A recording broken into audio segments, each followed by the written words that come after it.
Alors bonjour et bienvenue à tous les traders dans cette vidéo hebdo du samedi. Donc cette semaine je vous fais le point sur l'effet janvier, hein. On a vraiment des actions qui partent dans tous les sens. Notamment vous allez voir qu'en l'espace de 2 semaines, les actions qui ont été recommandées, il y en a deux qui ont fait 80% et 90% en quelques séances. Ça a été assez impressionnant. C'est vraiment l'effet janvier. Je vais aussi vous parler du Bitcoin qui a bien retracé avec notamment le scénario de trade qui était en place sur le Bitcoin. On va faire aussi le point sur les indices et vous allez voir que les objectifs vont être réévalués très probablement la semaine prochaine à la hausse. Donc tout ça c'est dans cette vidéo et ça commence maintenant. Alors qu'est-ce que l'effet janvier sur les small caps? Le principe est simple. Chaque début d'année, les investisseurs du monde entier font le point sur leur portefeuille boursier. Ce phénomène débute en réalité pendant ce qu'on appelle le rallye de fin d'année, le Santa Claus Rally. C'est les gérants qui initient cette première vague de hausse sur les petites et moyennes capitalisations. Et en fait, le mois de janvier, c'est le moment d'acheter de nouvelles entreprises qui sont prometteuses et que l'investisseur va en principe garder tout au long de l'année. Et de par leur manque de liquidité, les small caps, ce qu'on appelle les petites capitalisations, sont donc très sensibles aux achats et leurs prix montent dans des proportions qui sont très importantes comparativement à des grosses capitalisations. Donc tout simplement, les études statistiques mettent vraiment en avant ce comportement qui est un phénomène humain avant tout, hein. Le phénomène il se produit pas systématiquement chaque année. Quand le marché est orienté à la baisse, il n'y aura pas de miracle, hein. Les small caps baisseront comme toutes les autres actions. Cependant, lorsque le marché est sans tendance de fond, c'est-à-dire qu'on est dans un gros range ou en tendance haussière, et bien là on aura les petites capitalisations qui vont décupler leur performance pendant le mois de janvier.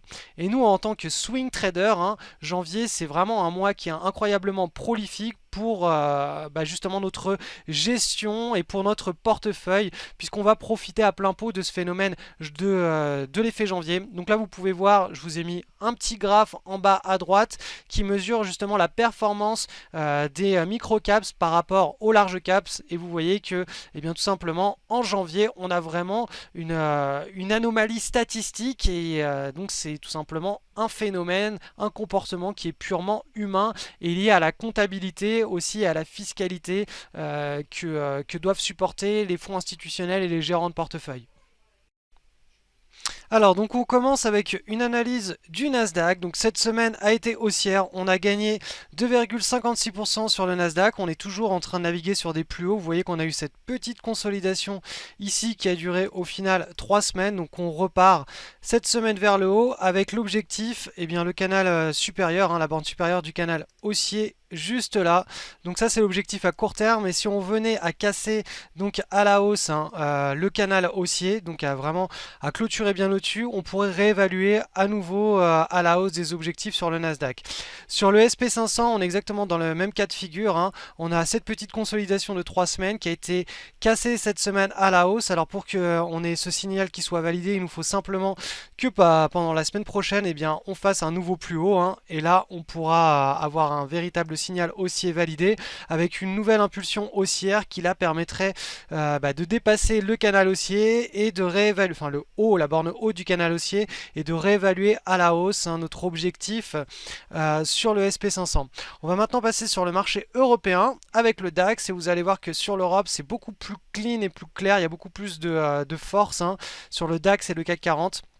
Donc on a eu ces 2 dernières semaines ici une toute petite consolidation vraiment de très courte durée, et là cette semaine on a cassé à la hausse avec force, puisqu'on a enregistré une barre de 1%, et là on a les objectifs qui sont entourés depuis plusieurs semaines et, qui sont dans notre viseur tout simplement. Donc on a beaucoup de momentum sur le DAX, et voilà, c'est très très positif ça pour les actions européennes. On a vraiment beaucoup d'opportunités sur l'Europe, que ce soit sur le marché allemand ou de manière générale sur Euronext. Il y a vraiment beaucoup d'opportunités.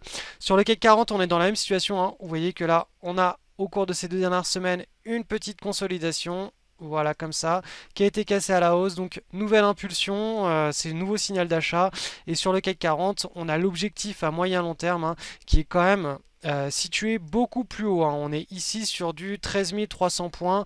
Alors ça c'est le CAC 40 avec dividendes réinvestis, dividendes bruts réinvestis. On va maintenant passer au Bitcoin. Alors le Bitcoin, hop, je vais le passer en journalier pour que vous voyez un petit peu ce qui s'est passé. Donc voilà, ça faisait pas mal de temps que je vous en parlais.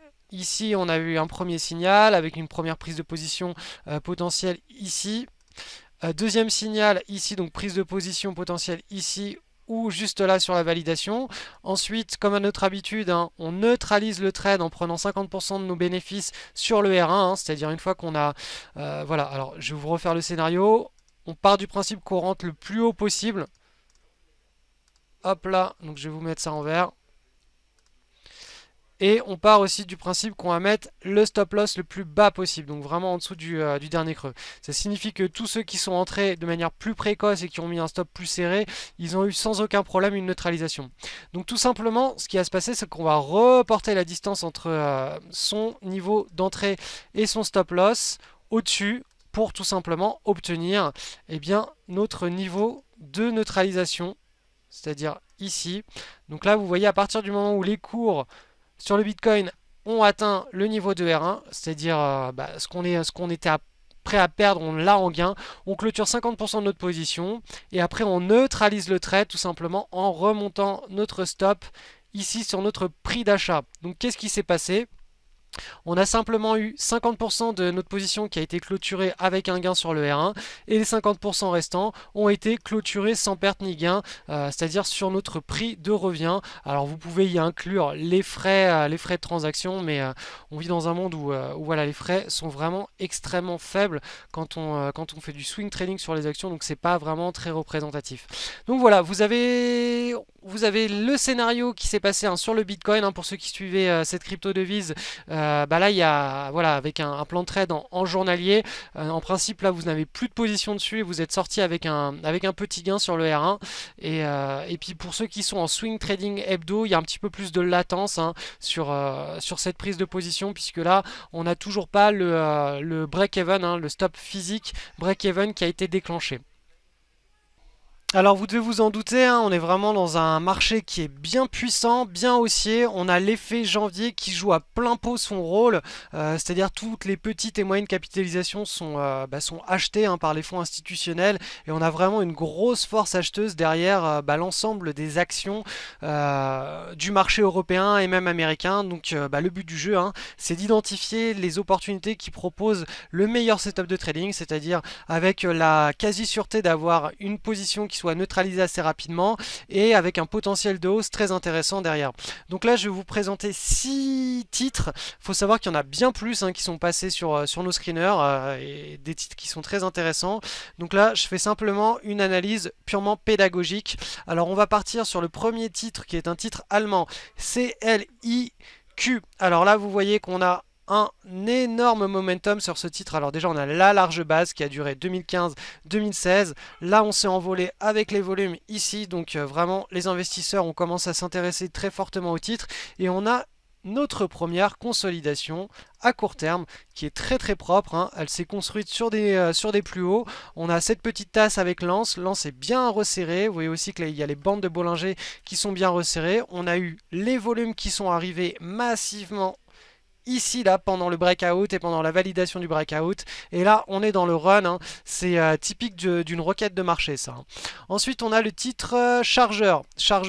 Hop, super titre, hein, vraiment, on est passé voilà, de 4 euros à 16 euros en l'espace de 2 ans sur ce titre.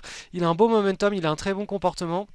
Pourquoi je dis qu'il a un bon comportement? Tout simplement parce qu'à chaque fois qu'on a une consolidation, eh bien on a un joli run, hein, une belle tendance haussière après chaque cassure de consolidation. Et donc là vous voyez qu'on a cette consolidation et on a la cassure. Donc ici avec des volumes exceptionnels qui sont très importants. Donc il y a beaucoup d'investisseurs qui sont en train de prendre position sur ce titre. On n'est pas loin des pivots, donc voilà, la position n'est pas chère à prendre, hein. Le risque est relativement faible. On peut facilement atteindre un R1 en prenant ce genre de titre dans son portefeuille.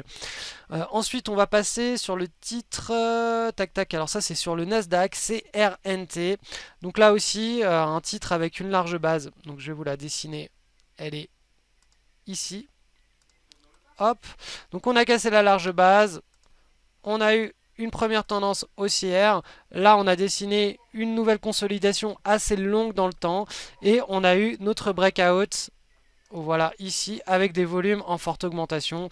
Donc là, il y avait quelque chose d'intéressant à réaliser pour les swing traders daily notamment. Ensuite, on va passer sur le titre CU1 qui est coté sur le marché allemand. Donc tout ça, c'est des classiques, hein, vraiment, voilà, c'est large base, cassure, première pattern ou deuxième pattern. La pattern a des bandes de Bollinger qui sont bien resserré, on a un beau breakout avec des volumes en forte augmentation et vous voyez qu'avant le breakout on a toujours cette petite, on appelle ça une micro base, c'est simplement que les prix réduisent leur fluctuation avant le breakout. Ensuite, autre titre, alors celui-ci était assez intéressant même en hebdomadaire, c'était E7S, donc c'est un titre qui est coté sur le marché allemand, et là vous voyez que c'est un petit peu déstructuré autour du pivot, donc ici. Alors, du coup, le pivot, on pouvait le tracer sur deux niveaux potentiels, hein. On avait là ou là. Cet exemple est pas mal parce que ça vous met bien en avant le fait que le pivot, c'est pas forcément une zone qui est très... C'est pas un trait qui est très précis hein, en termes d'euros, c'est une zone. C'est une zone sur laquelle les prix butent et bim, d'un coup, il la dépasse. Et donc là, c'est ce qui s'est passé. Donc avant-hier, on a eu des forts volumes ici. La zone a été clairement dépassée et les fluctuations avant que cette zone soit cassée, eh bien, elles se réduisaient autour du pivot. Vous voyez que là, on était autour de la zone du pivot, ça se réduisait, tac, tac. Et là, bim, gros breakout. Donc voilà. Là aussi, un titre qui proposait une prise de position très intéressante. Et enfin, dernier titre de cette semaine, SMAR. Donc celui-ci, c'est un classique, une tasse avec une anse dans une tendance bien haussière installée sur une année complète. Donc on est vraiment en mode leader de marché. Regardez l'arrivée des volumes là avec ce fameux effet janvier, hein. Donc ça c'est tout simplement les fonds institutionnels qui commencent à acheter cette action. Et quand un fonds institutionnel achète, s'intéresse à un titre, il ne peut pas acheter tout d'un coup en l'espace de 5 minutes ou d'une journée. Il est obligé d'étaler ses achats sur plusieurs journées, sur plusieurs semaines, voire sur plusieurs mois. Donc c'est ça le gros avantage des petites capitalisations, c'est que nous, en tant que petits investisseurs, petits spéculateurs, on peut rentrer d'un coup sur une action sans aucun problème de liquidité. Par contre, les fonds institutionnels, eux, ils vont être obligés d'étaler leurs ordres et c'est eux qui vont entretenir la tendance sur plusieurs semaines, voire plusieurs mois. Et c'est justement le gros intérêt de l'effet de janvier, c'est d'avoir des fonds institutionnels qui repondèrent leur portefeuille en réallouant leurs actifs sur des nouvelles actions et en réallouant ces actifs sur des nouvelles actions, ils vont entretenir le trade des nouvelles actions. Donc nous tout simplement on repère ces actions et on prend celles qui proposent le risque le plus faible, c'est-à-dire suite à une prise de position, on va avoir un trade très facilement neutralisable et gratuit. Alors la semaine dernière je vous présentais quelques titres et là je reviens dessus sur certains puisqu'on a eu des envolées qui ont été assez massives, notamment sur le titre TAS qui est coté sur le marché italien. Regardez cette envolée des cours en l'espace de quelques séances. Le titre a pris pratiquement 90% en quelques séances. C'est vraiment voilà, un bel exemple de l'effet janvier couplé à voilà, cette fameuse large base, une première envolée des cours, une très jolie pattern avec des volumes qui diminuent pendant la construction de la pattern. Ça signifie tout simplement qu'il n'y a plus aucun vendeur. Simplement, les acheteurs là sont en train de faire une pause et que dès qu'on a le breakout qui repart, on a là un nouveau mouvement haussier qui peut naître et qui a un potentiel explosif. Donc ça, couplé à l'effet janvier, bim, ça nous donne une appréciation des cours de pratiquement 90% en l'espace de quelques séances. On avait quoi d'autre comme titre aussi qui s'est bien comporté cette semaine? On avait Albud, Budget Télécom. J'ai reçu des emails de beaucoup de traders qui sont entrés sur cette requête de marché. Donc le contexte était de type requête puisqu'on avait large base, première consolidation, baisse des volumes ici pendant toute la construction. Les volumes arrivent à nouveau pendant le breakout et donc cette action, elle, est en plein run, donc elle a un bon potentiel d'appréciation pour les semaines à venir et vous voyez que ce titre a déjà pris pratiquement 80% en l'espace de quelques séances. Donc c'est vraiment ça la puissance de l'effet janvier couplé à avec un bon screener. Lorsque vous avez un bon screener, un bon plan de trade, vous pouvez profiter de ce genre d'opportunité en gérant bien votre risque et en ayant un risque de perte qui soit vraiment minimum. Si vous ne l'avez pas remarqué, depuis maintenant 2-3 semaines, je publie 2 vidéos supplémentaires chaque semaine et je suis parti aussi avec un défi, c'est tout simplement de vous apprendre des notions de swing trading. Ça va être des notions entièrement pédagogiques et gratuites sur notamment le trading de news, l'effet papillon avec les rushs boursiers, les leaders de marché, les requêtes de marché. Donc chaque semaine, vous aurez une vidéo qui sera publiée sur l'une des grandes thématiques de swing trading. Donc cette semaine, vous avez une vidéo sur le trading de news qui s'intitule Comment repérer un trade de news à fort potentiel. Je vous ai mis le lien qui redirige vers cette vidéo juste en dessous, dans le descriptif de la vidéo que vous êtes en train de regarder actuellement. Et donc c'est une vidéo qui va durer combien de temps? 10 minutes, donc dans laquelle vous allez apprendre pas mal de petites choses intéressantes. Donc voilà, restez bien connectés sur le blog chaque semaine puisque vous aurez 2 nouvelles vidéos chaque semaine en plus de la vidéo du samedi et ça vous permettra tout simplement d'évoluer assez rapidement dans votre apprentissage du swing trading. Le lien est juste en dessous de cette vidéo ou dans le descriptif de cette vidéo. On se retrouve juste derrière pour cette vidéo sur le trading de news. A tout de suite.